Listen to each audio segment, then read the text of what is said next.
Energy is the current that moves the modern world. When that current flows, economies thrive, cities glow, and life proceeds. When it's disrupted, the consequences are immediate and devastating. In Germany, the industrial heart of Europe, the steady hum of production lines is replaced by an anxious silence. Factories that once ran around the clock now stand dark. In Pakistan, families endure rolling blackouts, 72 hours at a time, in searing, inescapable heat. The stability of the grid is no longer a given, it's a luxury. For decades, the rules of this global game seemed clear, if not always fair. Then, on October 2, 2025, came a speech. At the Valdai Discussion Club, the Kremlin's chosen stage, President Vladimir Putin stepped to the lectern. He laid out a new vision, a speech some would call a calculated strategy to reshape the world order, and others, a high-stakes gamble to secure Russia's place within it. Was this a declaration of a new energy war, or a plea for a new kind of stability?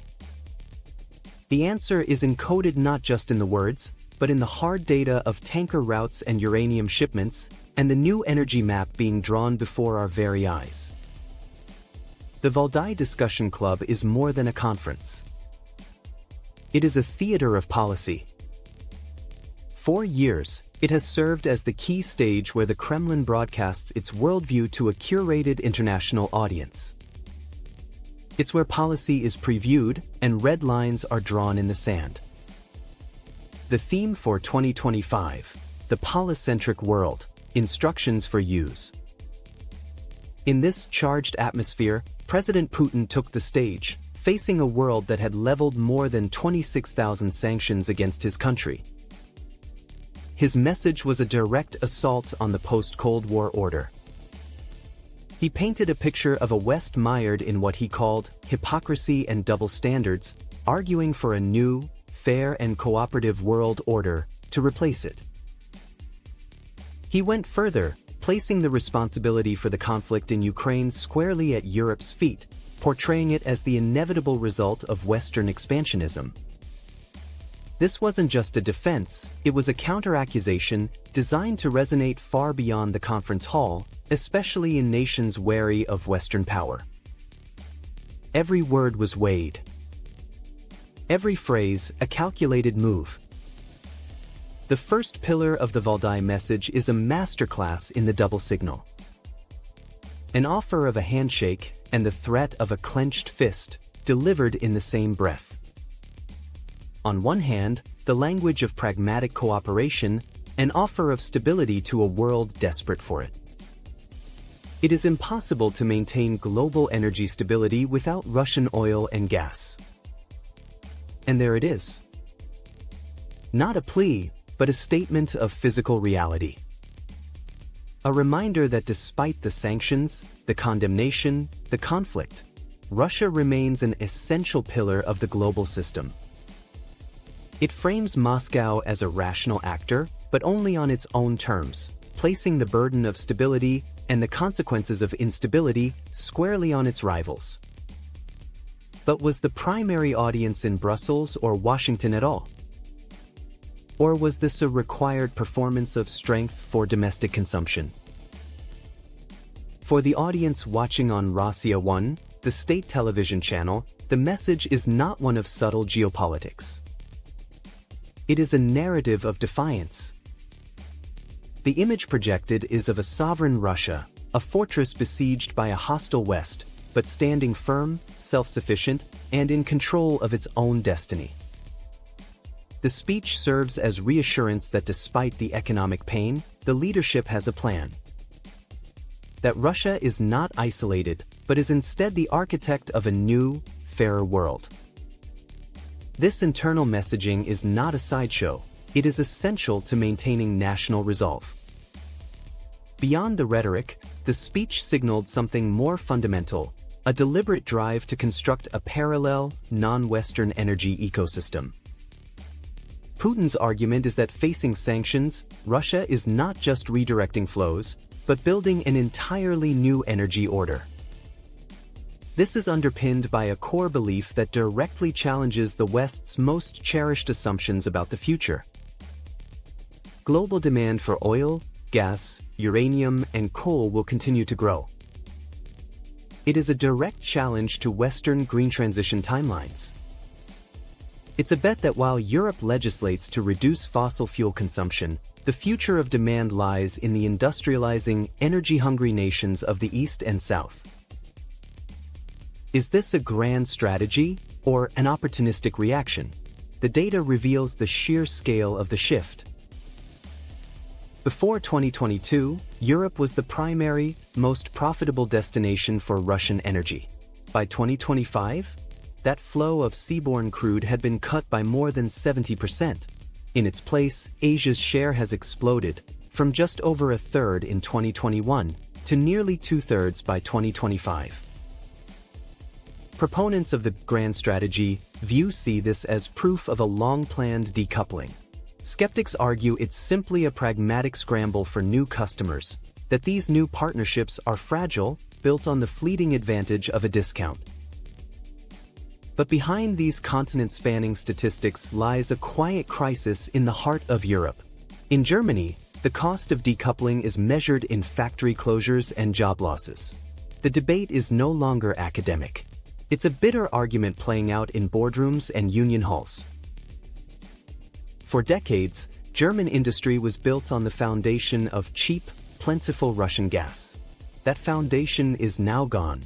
Industrial leaders warn of a creeping deindustrialization as companies in chemicals, glass, and manufacturing consider moving operations to places with cheaper energy, like the United States. This is the hard reality that Putin's message of pragmatic cooperation is designed to exploit. He is speaking over the heads of politicians in Berlin, directly to the industrialists facing a choice between patriotic principle and economic survival. Crucially, the view from these new destinations is not about ideology. It's about arithmetic. For a nation like India, with over 1 billion people and immense energy needs, access to discounted Russian crude is not a political statement. It is a matter of national interest.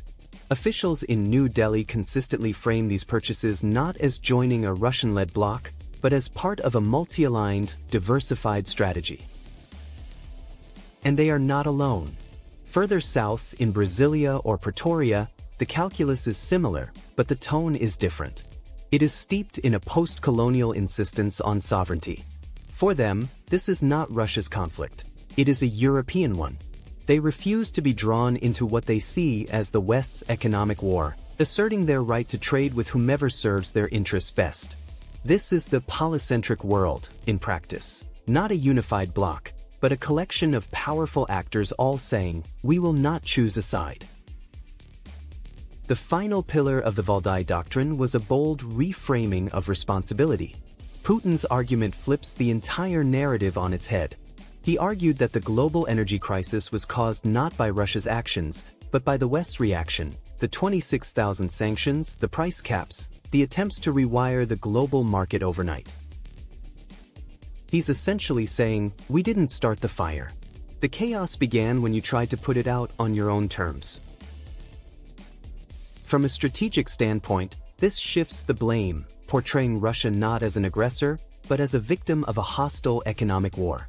He juxtaposes this with a call for mutual development, painting the West's approach as a form of neo-colonial dominance. It's a powerful message aimed squarely at a global audience weary of Western-led interventions and the economic coercion that often accompanies them. So, how does this argument hold up? The timeline shows clear price spikes corresponding to both Russian actions and Western responses. The data offers no simple answer. Instead, it reveals a feedback loop where actions and reactions on both sides fueled instability. Attributing blame, it turns out, is a political act, not a factual one. But the web of sanctions and energy flows reveals a startling paradox. Critical connections refuse to break. One connection operates in quiet contradiction to the public war of words. It is a strange and silent trade, far from the battlefields, yet it powers the very heart of the country leading the sanctions regime. The connection is enriched uranium. The cool, controlled hum of an American nuclear reactor is a sound of immense power and technological pride.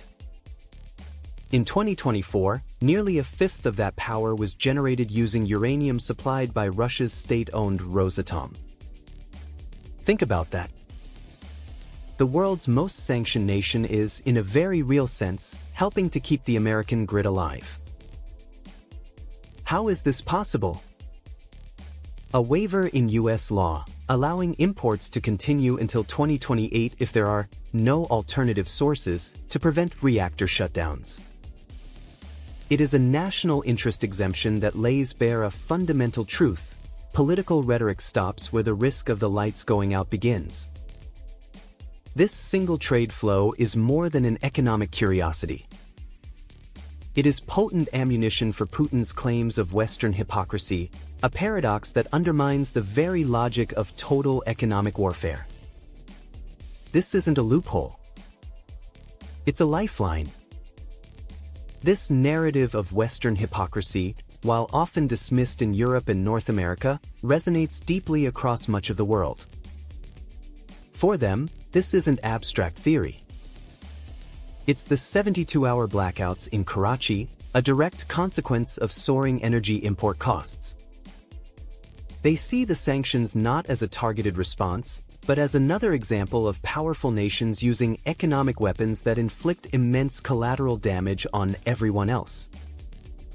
And that collateral damage creates its own shadow economy.